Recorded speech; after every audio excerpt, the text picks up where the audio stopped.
But you've known about this looming problem for several years now. Why is it taking you so long to do anything about it? Well, we've been working with the union to sort out this problem for a long time. But it took an outside report published in national newspapers this week that sparked it all. What report are you talking about? We've seen these in papers all through the week, and it took you so long to respond to that. Well, we were kind of busy dealing with other... But what specifically have you done to try and turn this around? Well, we've talked All right, to we're going to people. stop the simulation now for a minute, Sharon. Not bad, a little hesitant, obviously. You'll change when you get used to the cameras and the lights and so on. But right now we have to do the really hard work of getting the answers to those traditional journalistic questions.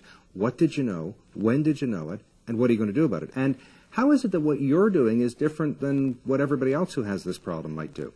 Now, remember, the academic literature shows that it's not going to be a statistic or a fact or an example that will win the day. It's going to be mainly you as a credible and empathetic spokesperson.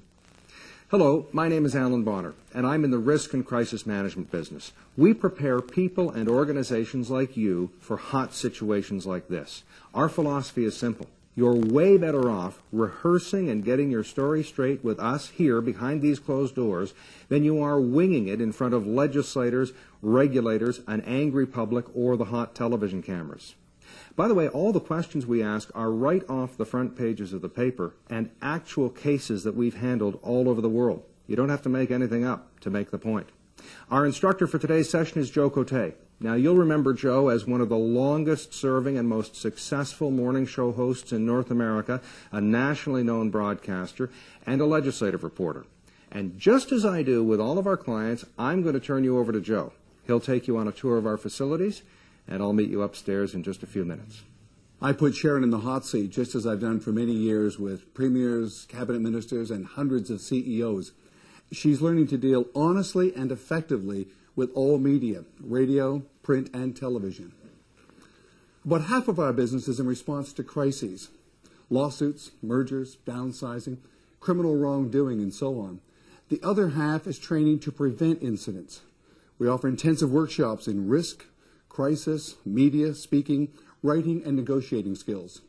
In Toronto, we've created a facility that replicates all the hot seats you're likely to encounter.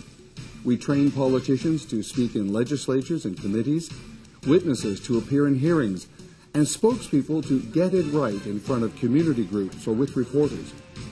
We customize each training session, but your day may begin with an ambush interview on the street as you arrive. Ask any questions? Please come out of the car. How are you going to replace 10,000 people put out of work?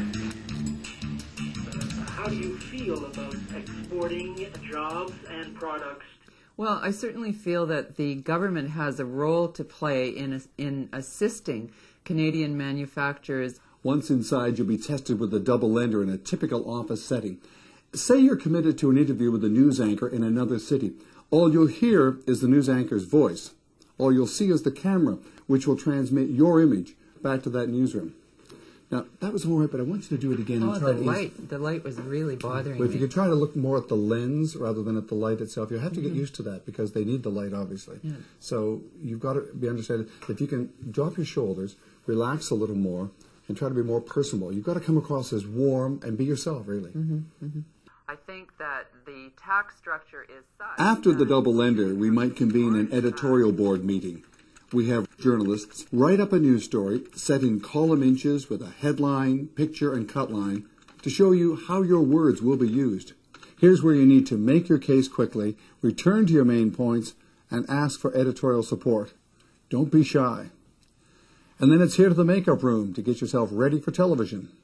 You'll experience realistic television encounters, from small news sets to larger talk shows, news conferences, and scrums with reporters after the event. We'll also run you through a TV talk show. You're watching Nancy Daniel Live. Now it's time to find out what you think. Hello, line 1, you're on the air.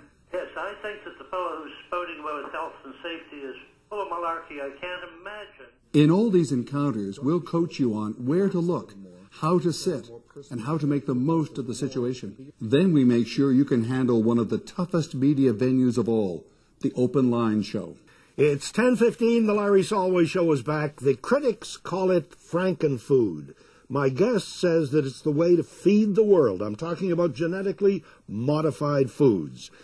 Gail is on the phone. Do you have an opinion or an attitude, an idea, a question? What do you have, Gail? Well, yes, Larry. I'm worried about allergies and food restrictions for religious reasons.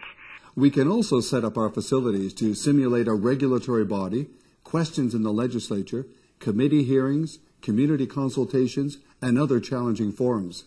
By the way, asking tough questions is the easiest part of our job. We know how to do the research to put you on the spot. What we're really all about is to coach you to answer those questions. And for that, we have a secret weapon, Alan Bonner. What got you to be an excellent CEO, whether you came through the legal stream, the accounting stream, or whatever it is you did, will not necessarily see you through a crisis. Crisis management is its own discipline, requiring very special skills. This is a reputation management issue, and the man whose name is on the car is named Ford. Alan Bonner, the only North American with 2 postgraduate degrees in the field. Alan's first master's thesis was on the media. His second is Risk, Crisis and Disaster Management. That was at Leicester in England, the only university in the world to offer such a program. You don't get elected on who you are not, or what you do not stand for, or what you're not going to do.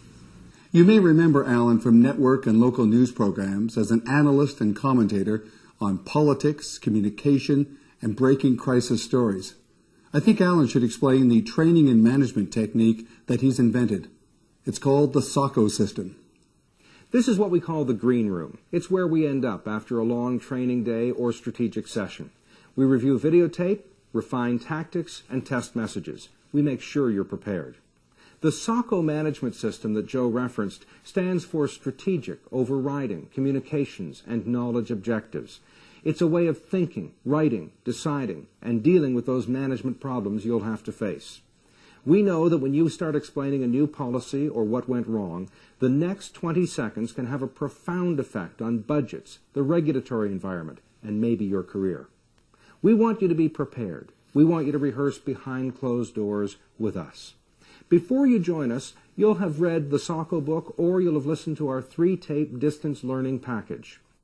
Each package contains 3 double-sided tapes and a workbook for you to write in, checklists, diagrams, a handy pocket guide, and a laminated wallet card to guide you through tough decisions.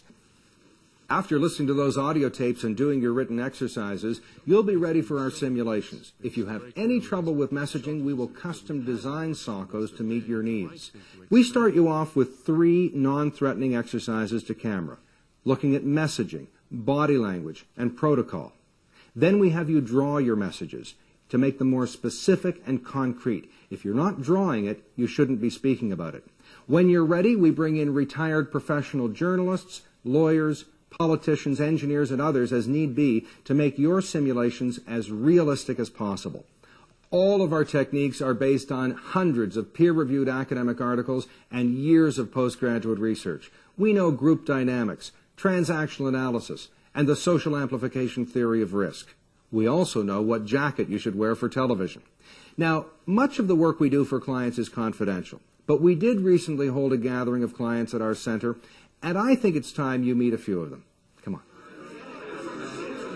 It's not about standing in front of the camera and practicing and getting critiqued solely. It's about understanding how to develop the content, the messages, the SACOs that you need to deliver. And for that reason, I find his method is very useful and it's very helpful and it's been very valuable to me personally in the work that I do for the various organizations that I've worked for.